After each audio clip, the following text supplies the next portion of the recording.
Okay, so hello and welcome back.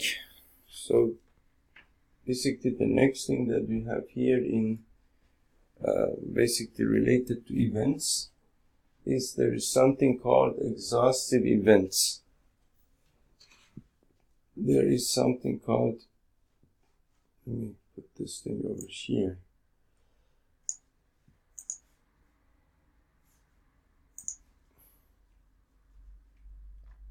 And put this thing over here.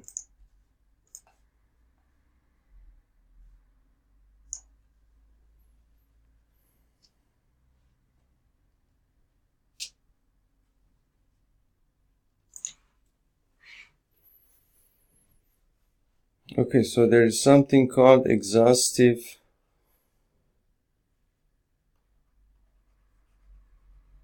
events. Let's see what exhaustive events are. So consider the experiment of throwing a dice.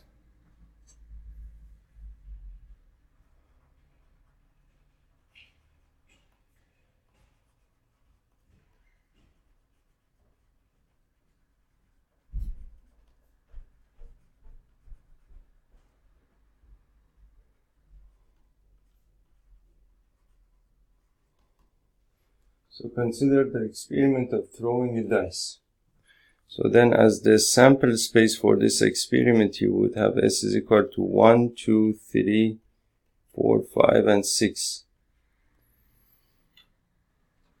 And we can define these events as, for example, event A, as, for example, a number less than 4 appears. A number less than 4 appears.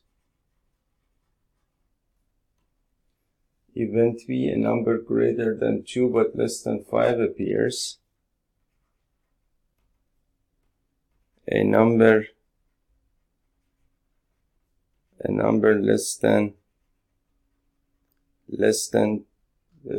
2 but greater than 2. A number greater than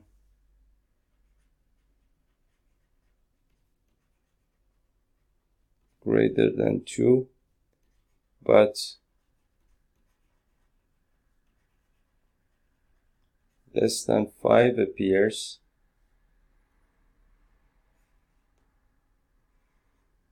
Let's do something with this thing. But less than 5 appears.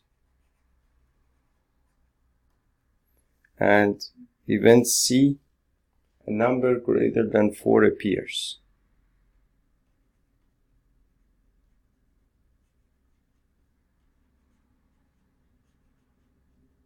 A number greater than 4 appears. Now you're then basically A would be the event A. You can write it as the set of all of these outcomes of the experiment, meaning that a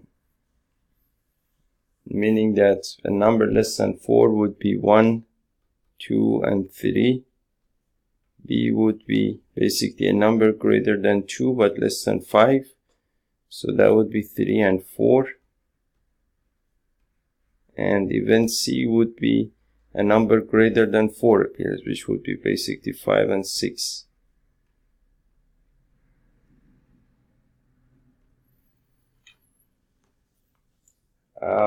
And so A union B union C. So now you can see that A union B union C, all of these, the union of all of these events, which are all related to the same sample space, is equal to 1, 2, 3, 4, 5, and 6, which is equal to S. Right? Because it's the union of, for example, this set 1, 2, 3, and union with this set, which is 3, 4, union with this set, which is 5, 6.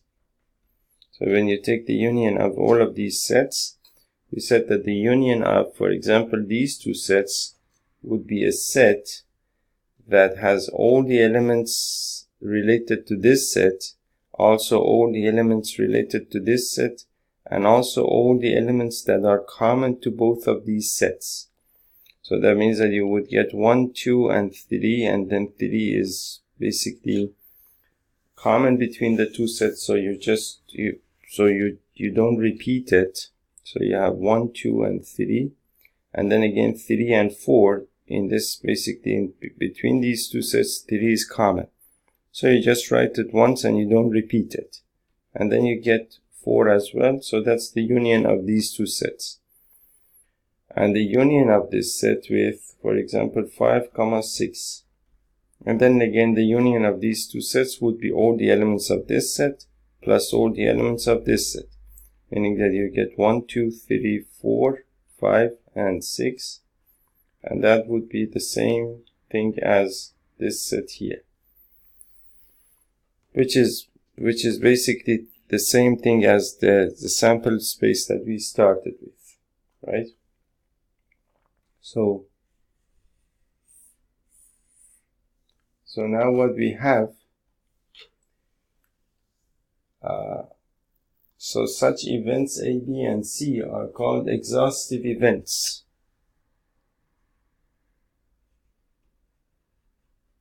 Such events A, B, and C are called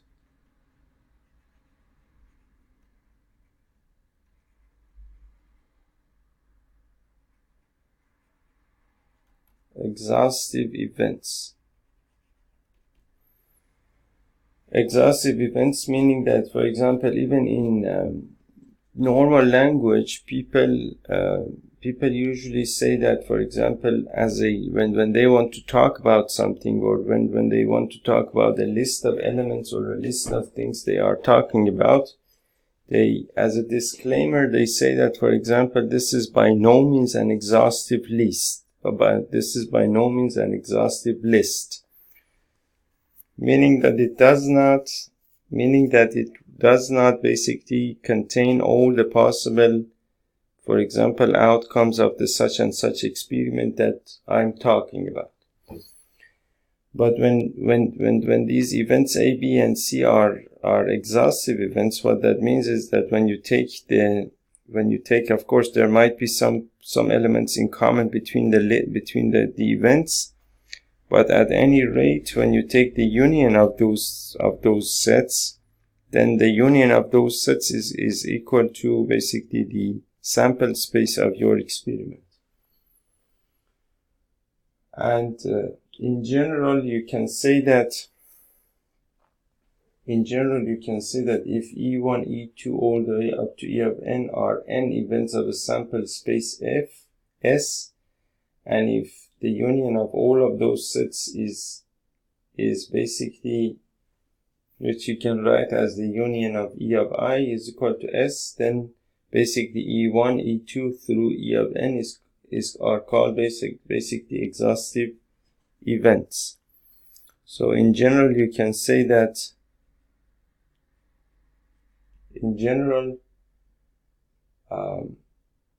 if E1 through E of n, if E1, E2, for example, E2, E3, all the way up to E of n, are n events of a sample space S, are n events of a sample space S, and if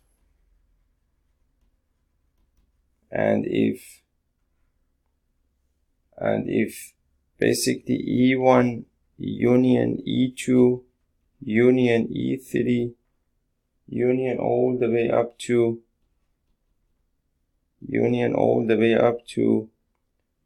basically E of n, which you can write as basically the notation for writing this would be union of E of I as I goes from 1 to n is equal to S.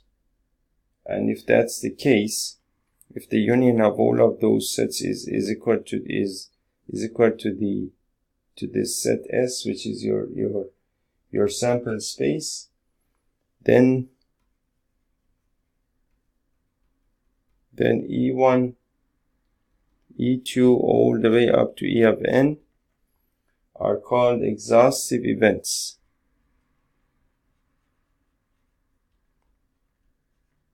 Are called exhaustive events. In other words, events E of 1, so you can say that in other words, events E1, E2 all the way up to E of n are said to be exhaustive if at least one of them necessarily occurs whenever the experiment is performed.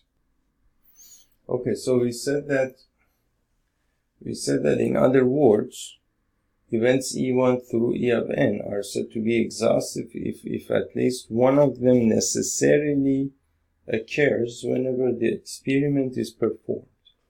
At least one of them. So you can say that, in other words, basically events E1, E2, all the way up to E of n are said to be exhaustive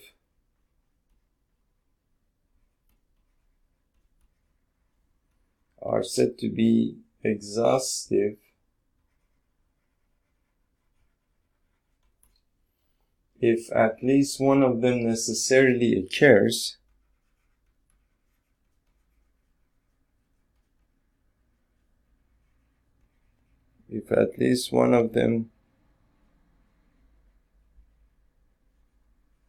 necessarily occurs whenever the experiment is performed.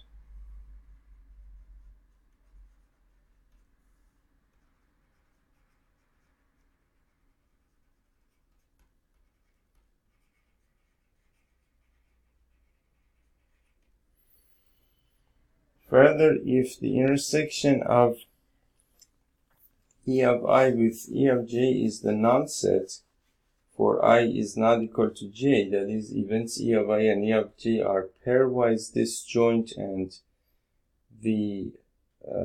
basically the union of E of I as I goes from to n is equal to S, then events E1 to E of n are called mutually exclusive or exhaustive events. Okay, so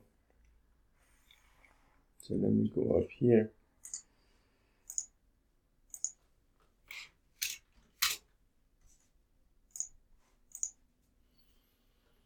So further,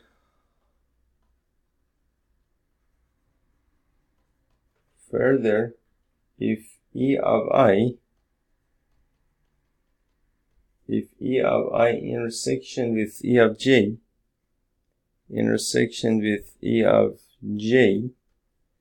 is equal to the null set, is equal to the phi or the null set for I is not equal to j, right? For I is meaning two different events,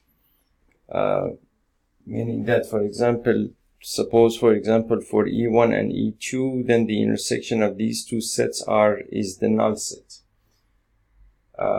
Events E of I and E of j are pairwise disjoint. Events E of I and E of j are pairwise disjoint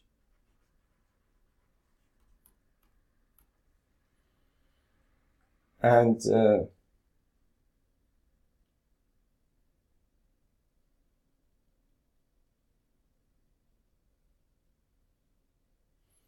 of course, and there is one more condition here, and if the union of E of I as I goes from 1 to n is equal to S, meaning that E1 basically union with E2, union with E3, union with all the way up to E of n is equal to basically S.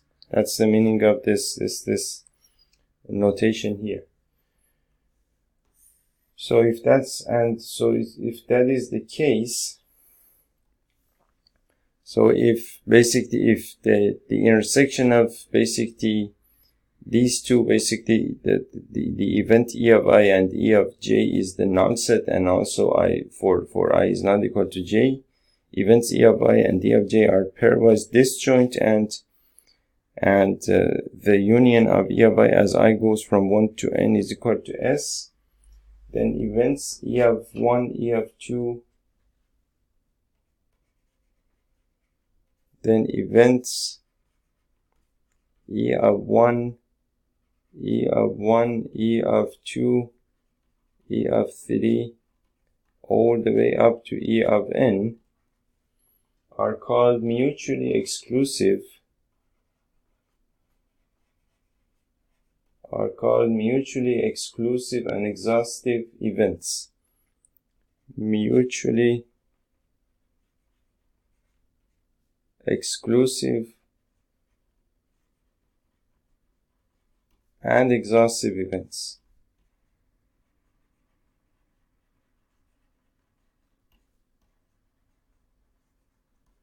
So that means that, for example, any E of I and E of J that you take here, from basically as you go from basically E1 all the way up to E of n, any two events that you take, the meaning of this part of this the meaning of this part is basically is that any two events that you take over here, provided that I is not equal to J, provided that they are not the same events, then they are pairwise disjoint, meaning that their intersection is actually the null set. So of course then you would call those events basically mutually exclusive. And we talked about this about mutually exclusive events. So that we have already done this before. So then the events are called mutually exclusive events, and then if the union of E of I as I goes from 1 to n is equal to set, that is the exhaustive part. So then if both of those conditions happen together and are fulfilled together, then those events are called mutually exclusive and exhaustive events. Mutually exclusive and exhaustive events. So now let us do a couple of examples here to understand. There is only two examples over here. We will go through these examples as well to do some basically practice on these, and then after that we have some seven exercises here, which I think is all about all the material that we have been covering so far. So I take a few minutes rest, and we will go through the rest of this material together. Okay, so now basically we have a couple of examples here. Example number 7, it says that two dice are thrown and the sum of the numbers which come up on the dice is noted. Let us consider the following events associated with this experiment. So the experiment that we have is basically two dice. I don't know what happened to my... Okay. So the experiment that we have is that two dice are thrown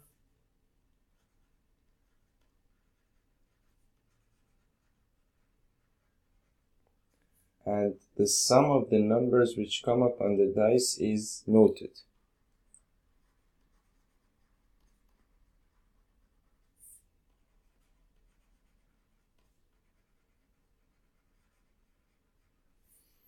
and the sum of the numbers which come up on the dice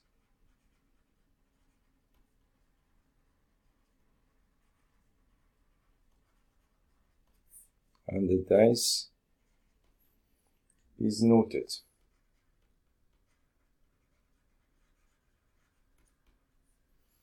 Let us consider the following events. So let's consider the following events associated with this experiment. So the sum is basically either event A would be the sum is even, and event B is the sum is a multiple of 3,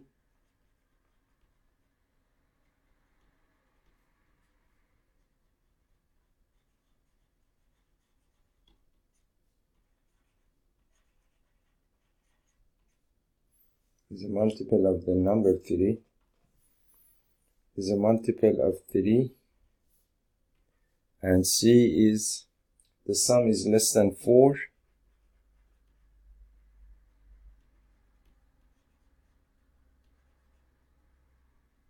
the sum is less than 4, and event D is the sum is greater than 11.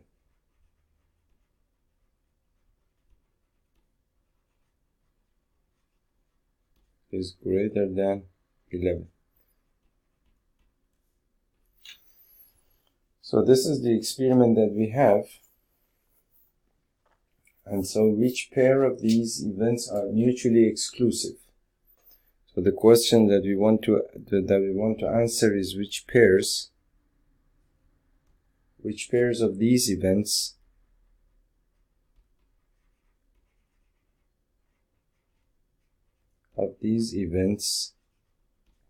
are mutually exclusive.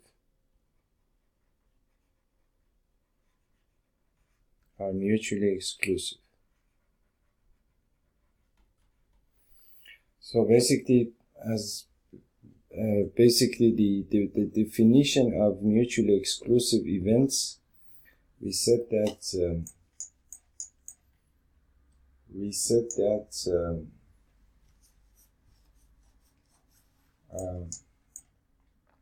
in the case of mutually exclusive events, we said that, for example, in the experiment of rolling a dice, the sample space would be, so for example, I think this color is not very, this is much better. Okay. So in the experiment of rolling a dice, when you do the experiment of rolling a dice, so what happens is that the sample space would be, the sample space of this experiment would be 1, 2, 3, 4, 5, and 6.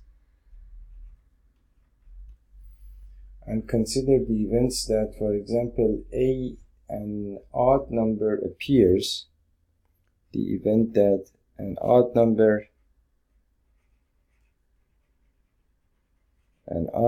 appears,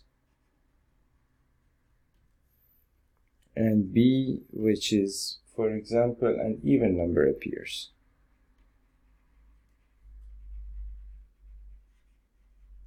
An even number appears. So these are two events associated with this sample space. Now, you can say that the event A excludes the event B, and also you can say that the event B excludes the event A, meaning that there is no outcome which ensures the occurrence of events A and B simultaneously, meaning that if there is any outcome that ensures the occurrence of event A, it basically will not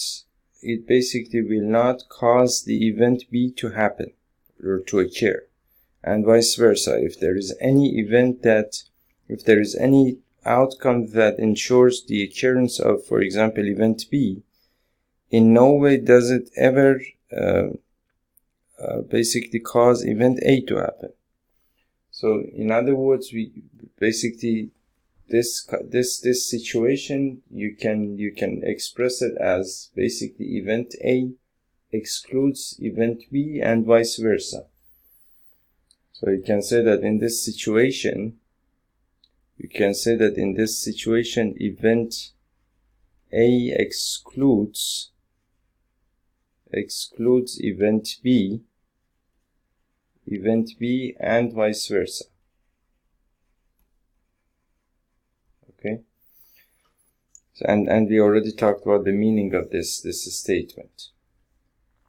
So now what basically the events A and B, if I were to write them in the form of two sets, I would write them as A, basically an odd number appears. So an odd number would be 1, 3, and 5. 1, 3, and 5. And then B, an even number appears. An even number appears would be 2, 4, and 6. Would be 2, 4, and 6.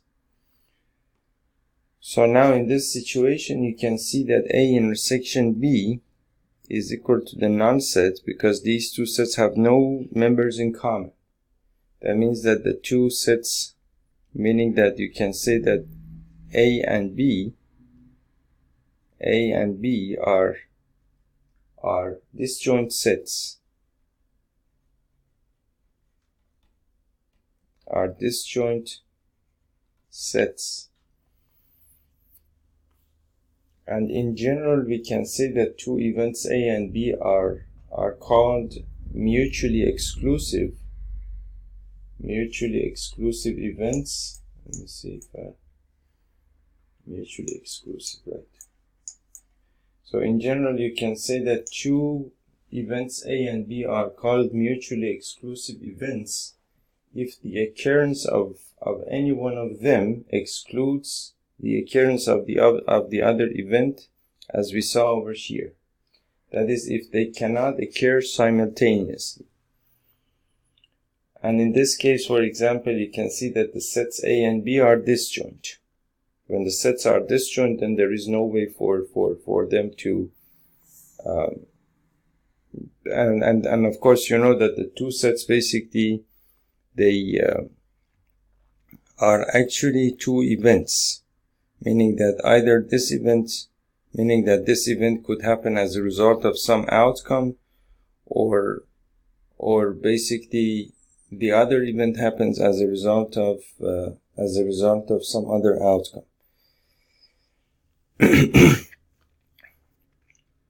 So what that means is that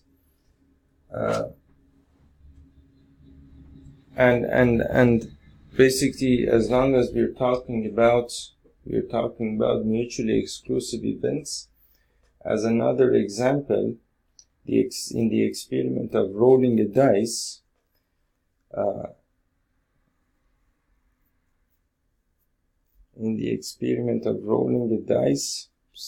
suppose in the same experiment of rolling a dice, again in the experiment of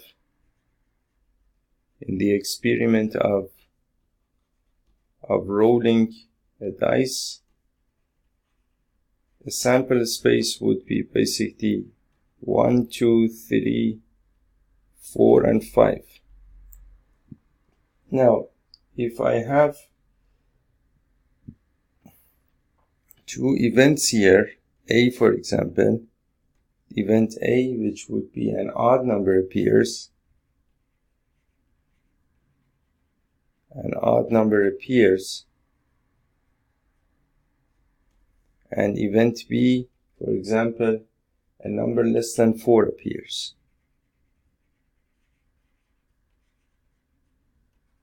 Number less than 4 appears. So these two events, and if I were to write them in basically in the form of two sets, I would write them as, for example, a is equal to an odd number would be, an odd number appears would be something like this. So 1, 3, and 5, 1, 3, and 5, and b, a number less than 4 appears, that would be 1, 2, and 3. That would be 1, 2, and 3. So now you can see that basically A intersection B here, over here, A intersection B is equal to 3. That means that 3 belongs to the set A, and also 3 belongs to the set B. And therefore A and B are not mutually exclusive events. And therefore A and B are not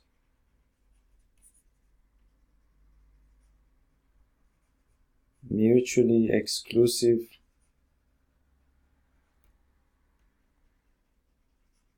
events, meaning that 3 is an event that can happen over here as a part of this event, or you could say as event A, and 3 is also, well, you could call it even event B, meaning that you could call event A as either 1 happens, or either 1 occurs, or 3 occurs, or 5 occurs. Event B has happened if 1 occurs, or 2 occurs, or 3 occurs. So now these are, so now that means that these two events of 3 occurring can happen or can occur simultaneously. Since they can occur simultaneously, then you cannot call these two events A and B mutually exclusive events. They can actually occur together or simultaneously. And of course you can say that the simple events of a sample space are always mutually exclusive, because we had basically of a sample space, let's call the sample space, for example, 1, 2, 3, 4, 5, and 6. 1, 2, 3, 4, 5, and 6. And the simple events of this sample space would be, for example, A is 1, for example, B is 2, and C is, for example, 3, and D is equal to, for example, this set 4, and E is, for example, this set 5, and, for example, F is, for example, this set 6. Now these are a collection of simple events related to this sample space. Now each of these simple events are related to this sample space are always mutually exclusive, because for example, the intersection of A and B is the null set. The intersection of A and C is the null set. The intersection of B and C is the null set, and so on and so forth. So that's basically a short review of mutually exclusive events. So now let's go back over here. Let's go back over here and see and answer the question.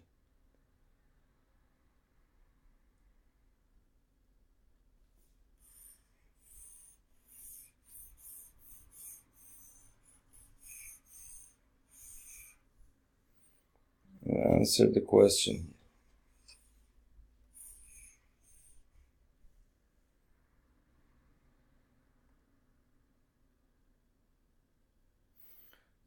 So the question was basically two dice are thrown, and the sum of the numbers which come up on the dice is noted. Now, first you need to write the sample space here, and then we can take care of the rest of the problem. Consider the following events. Now we have these events, and we want to know if these events are mutually exclusive. To write the sample space here,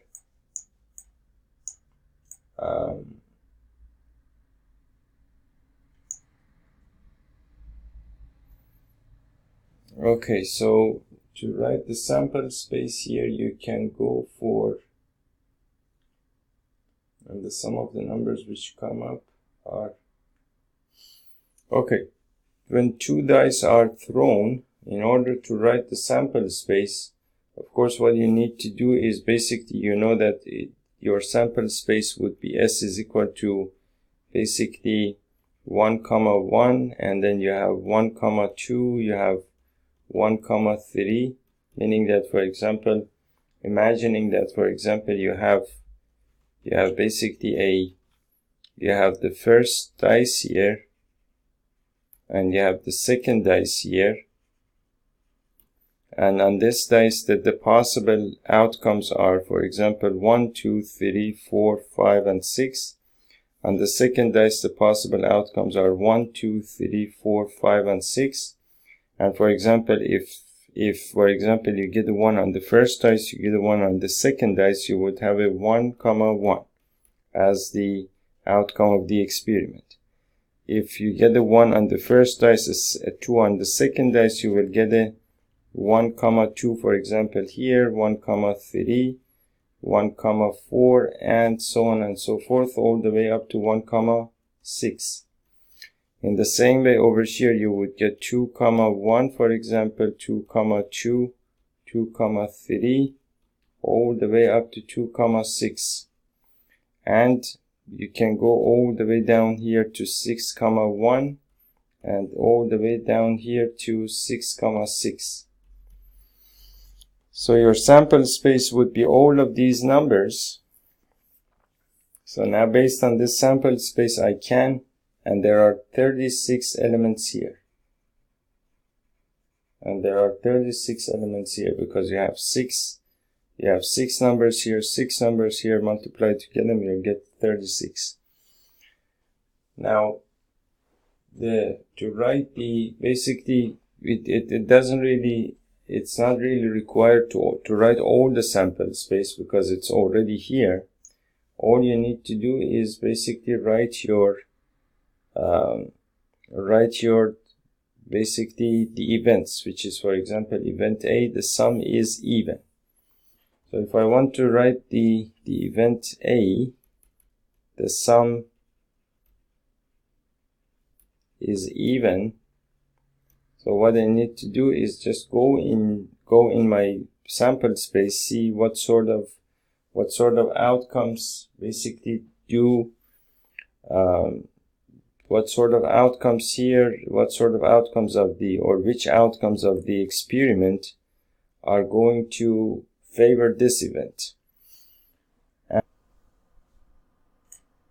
Okay, so now I was under the impression that I think that's mostly about the product of even and odd numbers and something like that I remember from the past. But it seems that if you add two odd numbers, meaning that, for example, 3 and 5, you will get an even number. If you add any two, I suppose any two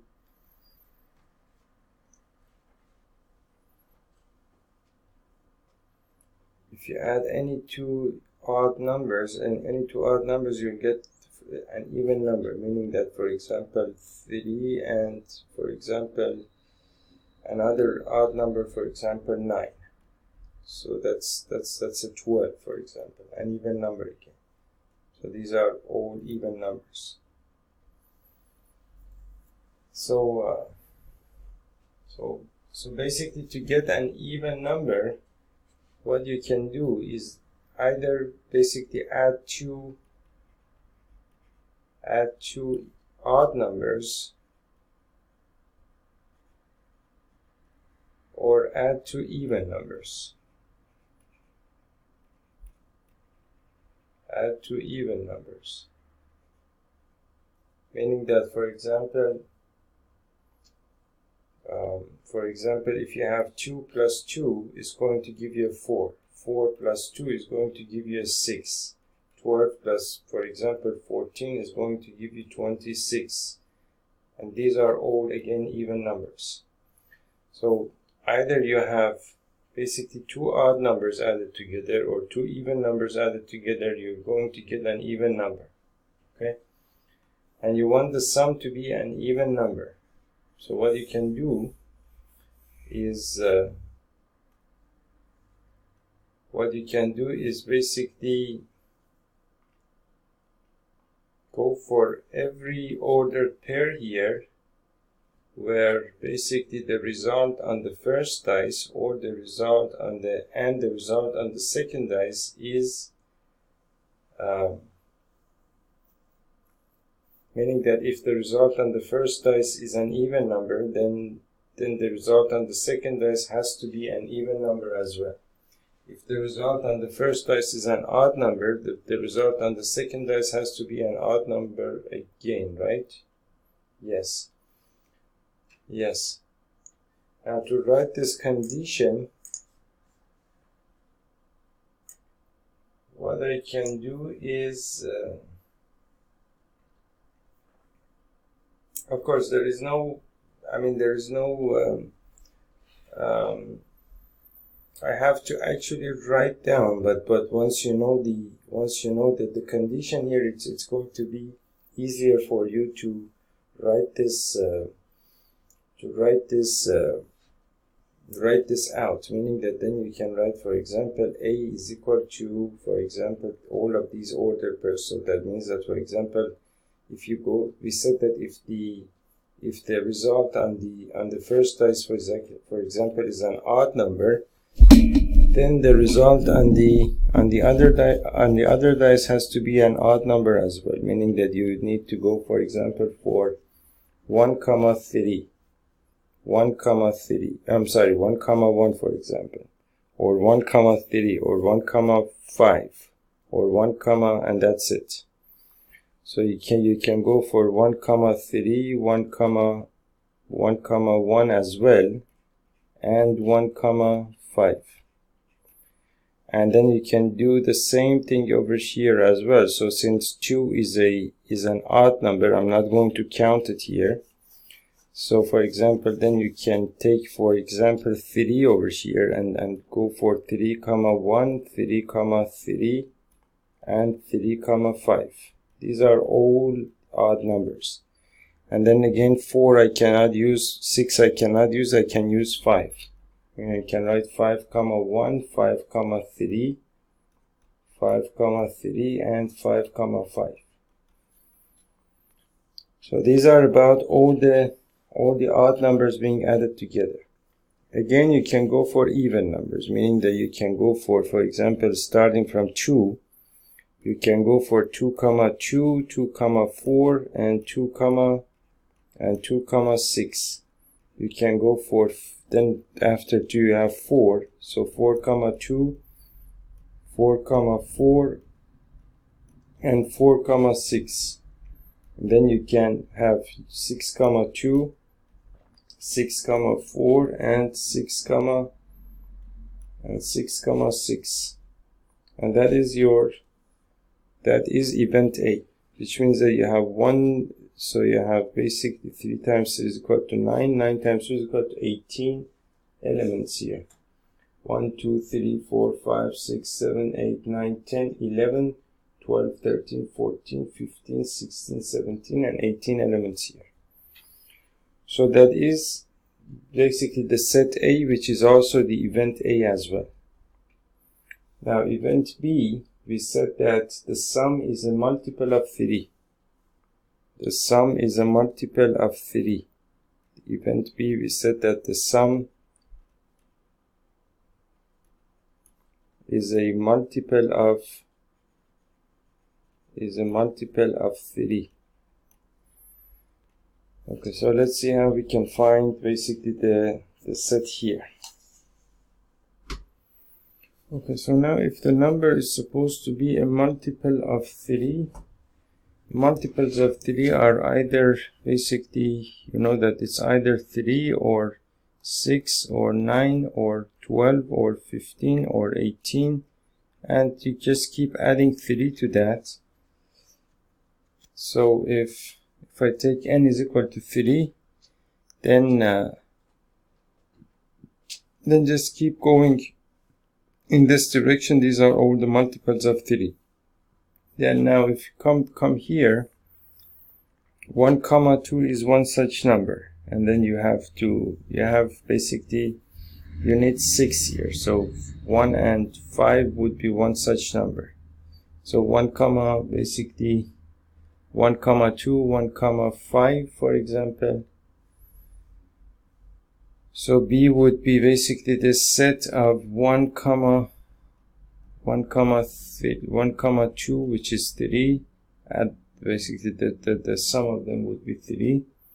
1 comma 5 would be 6, and then you have to start with 2. So then 2 comma 1 would be 3, again multiple of 3. Then you have to go with a 6, which is 2 comma 4, and then 2 comma 6 would be 2 comma 6 would be an 8, which is not a multiple of 3. And then 3 comma 1 would be 4. Then 6 would be 3 comma 3, and after 6 you have basically 9, which is 3 comma 6. 3 comma 6 is equal to 9. Then you need to start from 4, which is basically 4 comma 1 is equal to 5. So 4 comma 2 is equal to 6, which is basically a multiple of 3. Then 9 would be 4 comma 5. And then 4 comma 6 would be 10, which is another multiple of 3. Then you can start with 5, and then 5 comma 1 is basically 6, which is a multiple of 3. And then 9 would be 5 comma 4, 5 comma 4, which is 9, and then 5 comma 6 is 5 comma 5, 5 comma 6 is equal to 11, which is another multiple of 3. 6 comma 2 is 8, 6 comma 3 is equal to 9, which is a multiple of 3, and then 12 would be 6 comma 6. So these are the members of event B. Now event C is the sum is less than 4. Event C is basically the sum is less than 4. So basically if the sum is supposed to be less than 4, you can go with basically all the way up to 1 comma 3. The sum is all the way up to 1 comma 2, 1 comma 1, 1 comma 2. The sum is less than 4. When you get to 1 comma 3, then the sum is already equal to 4. And so over here again you have 2 comma 1. 2 comma 1 would also fit here, but then 3 comma 1 would be 4, so you have only these 3 choices here: 1 comma 1, 1 comma 2, 2 comma 1. 1 comma 1, 1 comma 2, and 2 comma 1. So that is the basically C. And D is the sum is greater than 11. And D is basically the event that the sum is greater than 11. So now D would be basically, let's see what we have for D here. For D greater than 11, all the way up to 1,6 you have 7, and then you have basically 2,6 is 8 again. So, and then you have, for example, 3,6 would be 9 again, 4,6 would be 10 again, 5,6 would be 11, but you want it to be greater than 11. So all the way up to 5,6 you have basically no outcomes that would basically cause that would favor that event. So 6,5 for example is 11, and 6,6 is 12. So the only member of that set would be 6,6.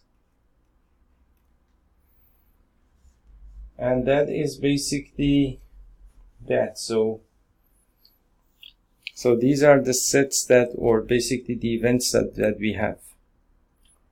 Now what we want to do, what the question that we want to answer is basically which pairs of these events are mutually exclusive.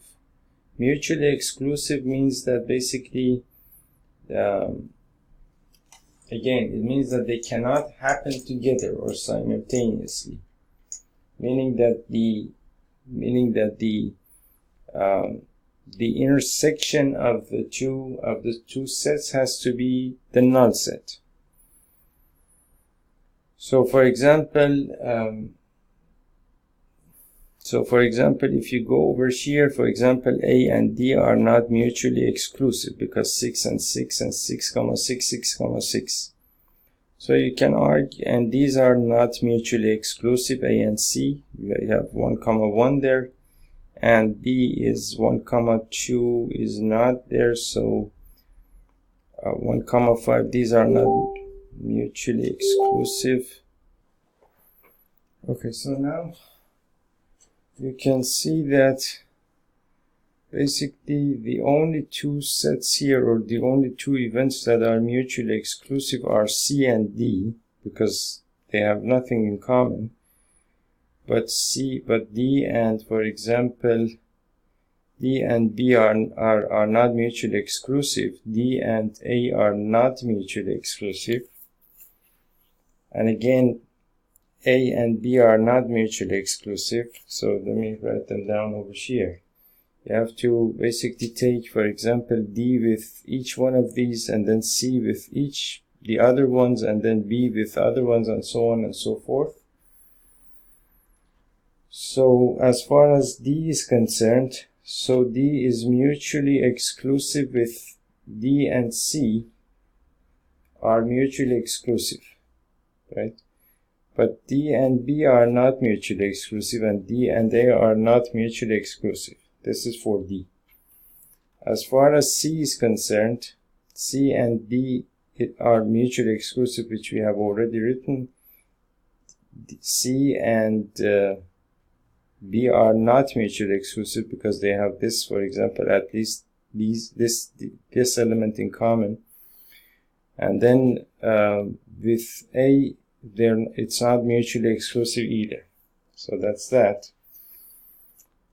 And B, as far as B is concerned, well, B with A are not mutually exclusive, 6 and 6,6. B and C are not mutually exclusive, and B and D are not mutually exclusive. And as far as A is concerned, not with B, not mutually exclusive, with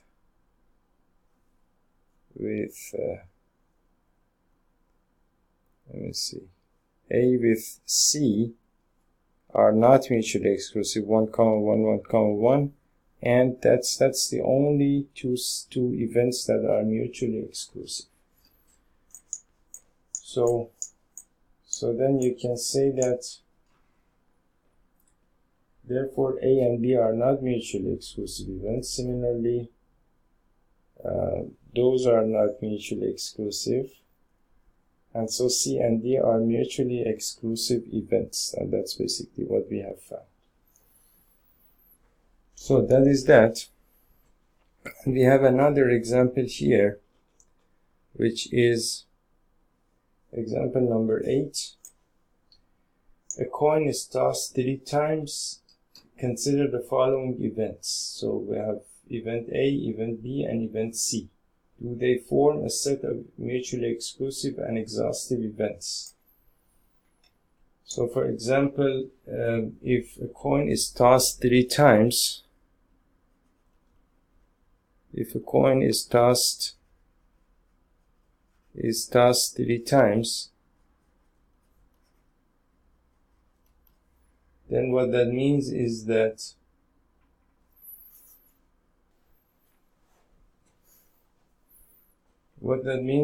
basically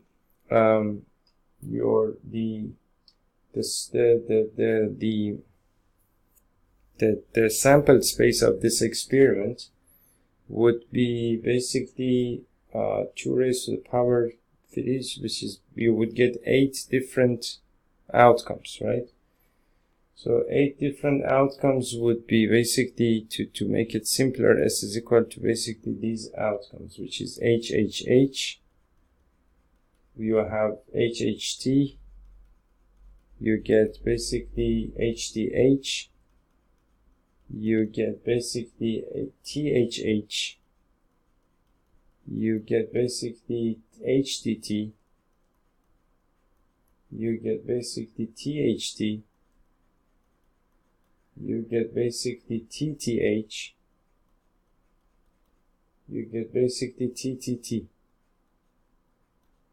Right? So 1, 2, 3, 4, 5, 6, 7, 8 different outcomes. Now, we have defined 3 events here. Event A is no head appears. Event A is no head appears, which would be basically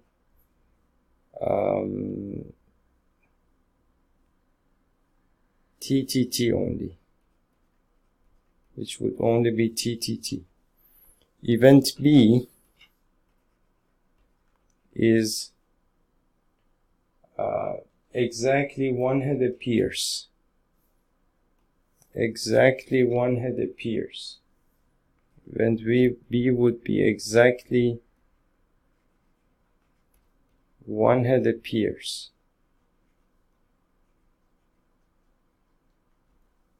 Which is basically B is equal to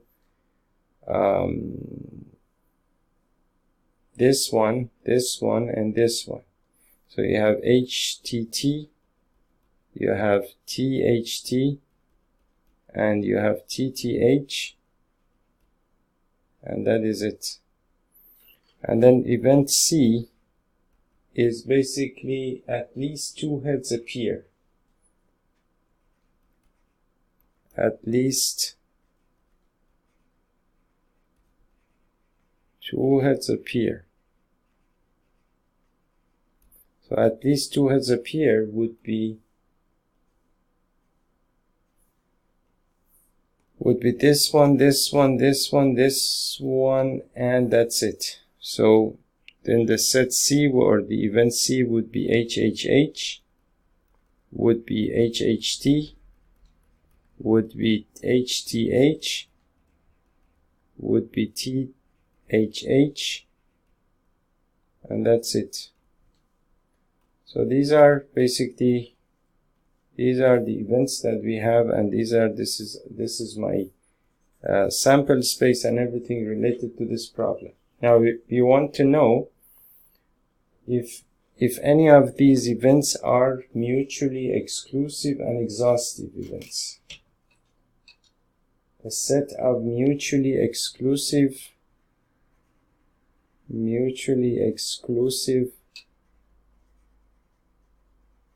and exhaustive events. So now to review mutually exclusive and exhaustive events, we talked about that before, And first you need to know about exhaustive events. So exhaustive events are the kind of events that if you basically take the union of those events, then you will get your sample space. What that means, let me explain what I mean by that. So for example, consider the experiment of throwing a dice. The experiment of throwing a dice.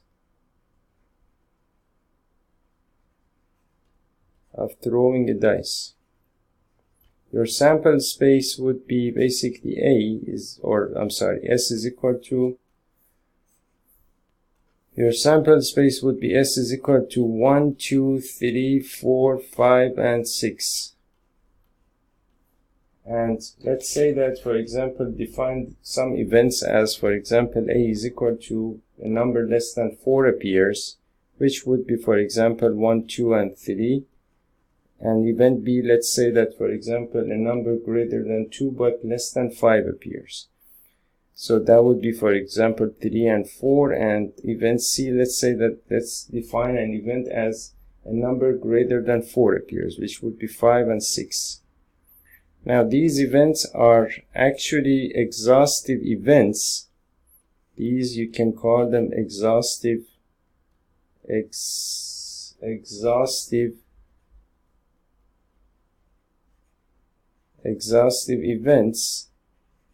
because A union B union C is equal to 1, 2, 3, 4, 5, 6,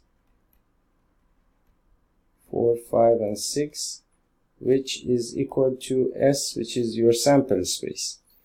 So if the union of those sets or those events is equal to this is your sample space, then you call basically those events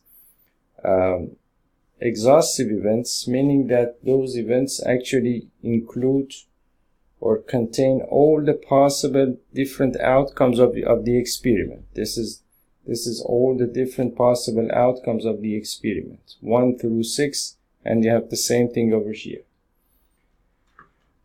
So in general, we said that in general, basically, okay, so we said that in general, if E1 through E of n are n events of a sample space S, if E1, E2, all the way up to E of n are n sample points, are n events, I'm sorry, not sample points, but n events of a sample space,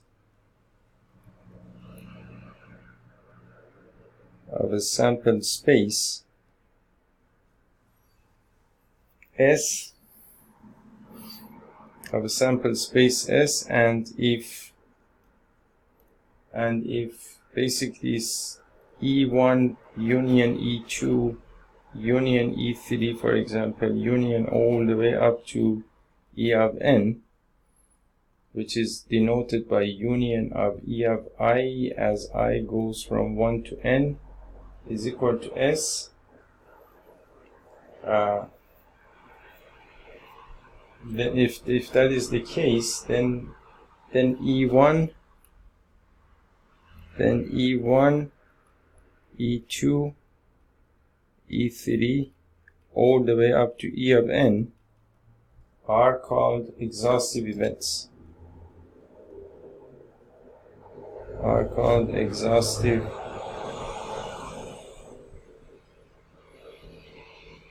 Exhaustive events.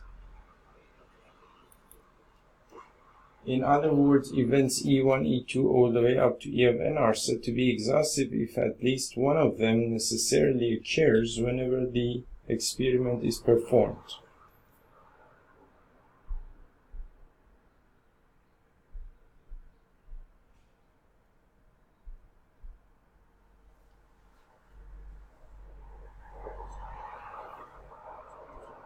In other words, events E1, E2.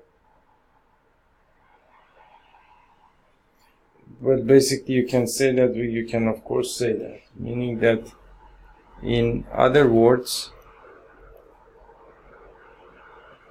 E1, E2 all the way up to E of n, E1, E2, E3 all the way up to E of n are called exhaustive events, are said to be exhaustive,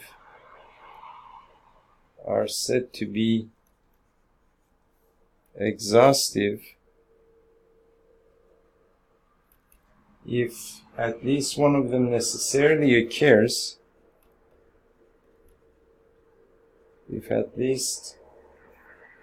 and we are saying that because the union of these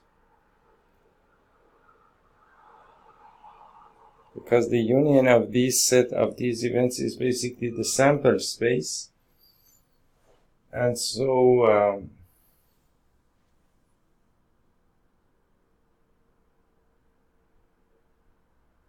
E1, E2 all the way up to E11 are said to be exhaustive if at least one of them necessarily occurs whenever the experiment is performed. Let me see. So exhaustive if at least one of them necessarily occurs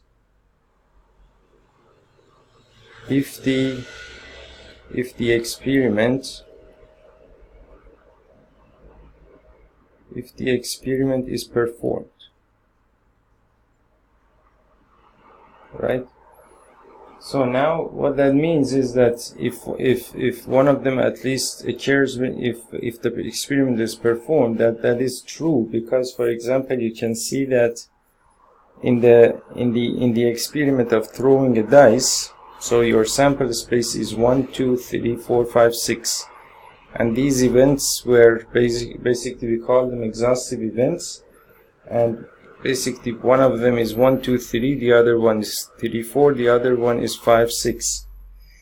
Now you can, of course you would agree that if you perform this experiment of throwing the dice, at least one of these events is going to happen, either A or B or C is necessarily going to be occur, meaning that you're either going to get a 1 or a 2 or a 3, in which case A happens or A occurs, or you might get a 3 or a 4, in which case basically B occurs, or you might get a 5 or a 6, in which C occurs. So that actually does make sense, although I didn't get it just for a few moments. And now going to basically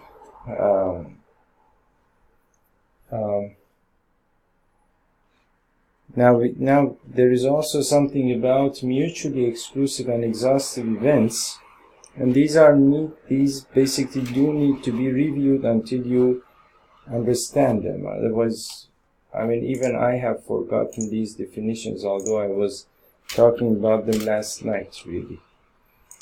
So and further if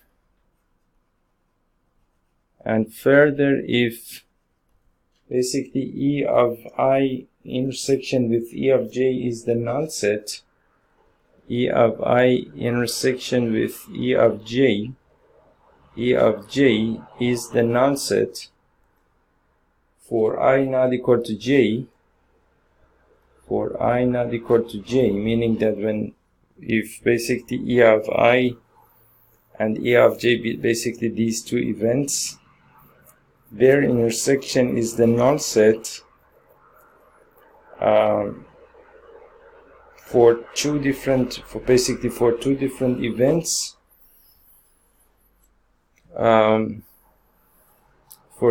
meaning when I is not equal to J, that means that E of I and E of J are necessarily two different events. And if the intersection of these two events is the null set, meaning that they have nothing in common, That is, event E of I and E of J are pairwise disjoint, and so that is events E of I and E of J are pairwise disjoint,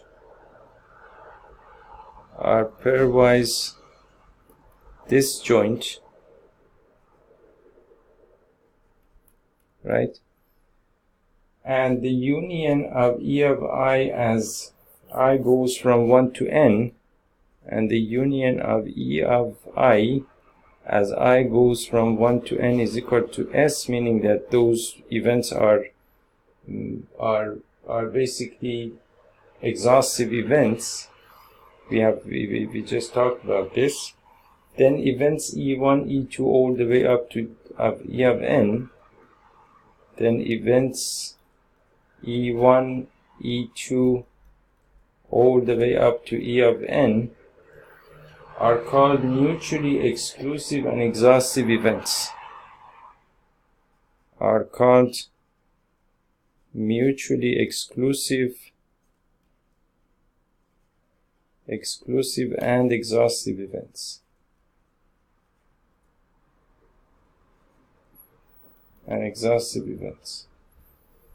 So then what that means is that if some events are supposed to be mutually exclusive and exhaustive, the union of those events has to be the sample set, and also the intersection of those events has to have has to be the null set, meaning they have to be pairwise disjoint sets. Now, if you didn't understand this properly, now let's go and solve this problem, which was basically over here, and then we will understand the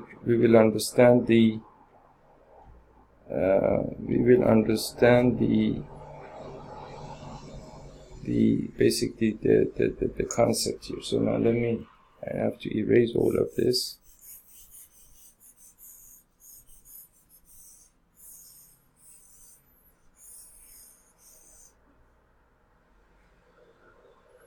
Okay, so we said that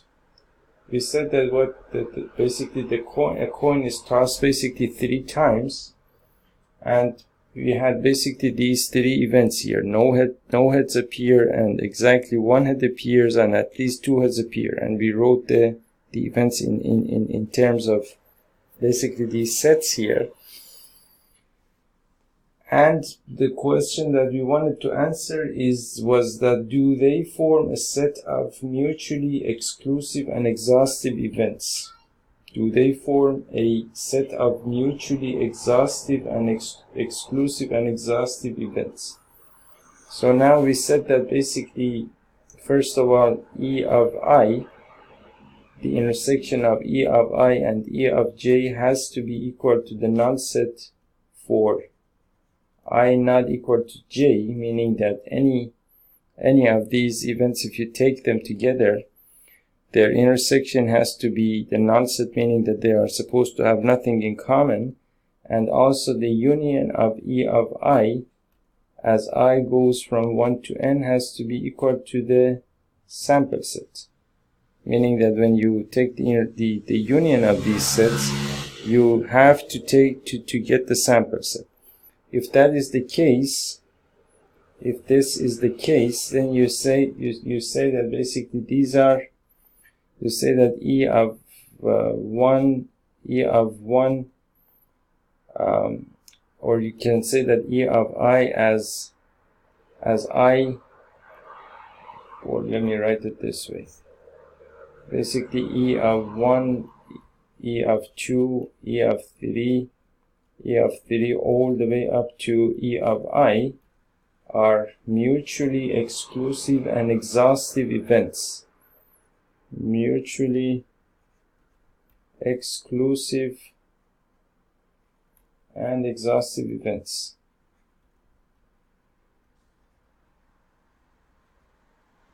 And exhaustive events. So that is our condition, right? So now let's see if that is actually the case. So now over here you can see that the intersection of A and B, you can see that the intersection of A and B is the null set. You cannot find TTT over here. And the intersection of A and C is the null set. And also the intersection of, well, B and A is the null set. The intersection of B and C is HHT, HDH, and so the intersection of A and B is the null set. The intersection of B and C is the null set. The intersection of B and C is the null set, is equal to phi the null set. So that means that this first condition is met. So any pair of these basically events, if you take them together, the intersection of those sets is equal to the null set. Also, the union of those sets is supposed to be equal to the sample space, meaning that A union B union C is basically equal to TTT, and then you have HTT, you have THT, you have TTH, I haven't repeated anything, HHH, you have HHT, you have HHT, you have HDH, which is not repeated, HTH, and we have THH, THH.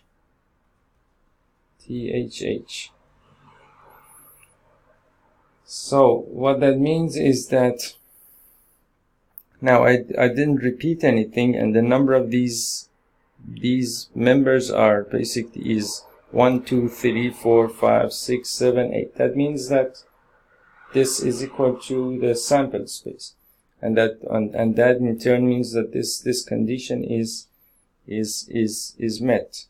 And so you can say that basically A, B, and C, you can say that A, B, and C, meaning these events are mutually exclusive and exhaustive events. So what that means, when you say they are mutually exclusive events, that means that basically no pair of these three events, when you say that they are mutually exclusive, that means that no pair of these events can actually happen together, because the sets have nothing in common, right? And when you say that they are exhaustive events, meaning that when you consider all of the outcomes that basically all of the outcomes that you have in these events, when you put all of those outcomes together, you will get a set which is actually the same thing as the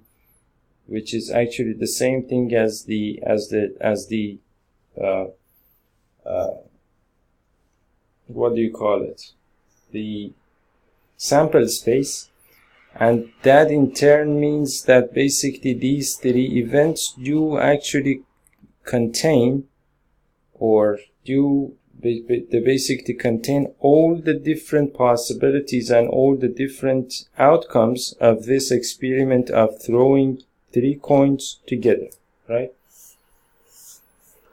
So now I hope that you've understood this, but you don't need to worry if you haven't understood this completely. We have another 7 exercises here to solve here, so that's going to be also in those exercises we will also talk about the same concept again, and we will understand them properly if that's already not the case. And one more thing that you need to take into consideration here is that these concepts, until they fall into place in your mind, it takes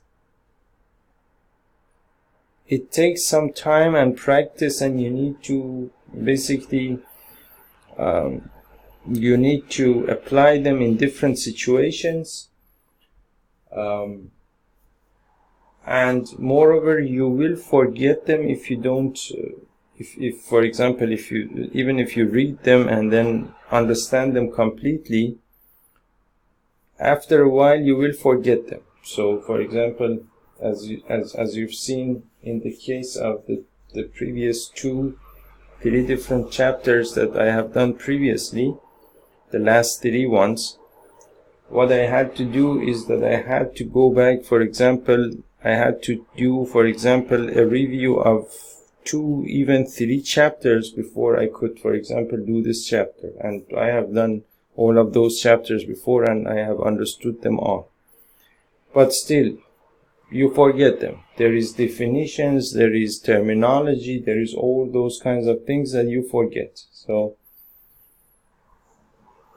you're not supposed to be disappointed or discouraged or anything like that if you don't understand the first time or the second time or even the third time or even the nth time, because sometimes things need to be practiced over and over again until you understand them. Okay, so in the next video we will talk about exercise 16.2. I'll see you in the next video.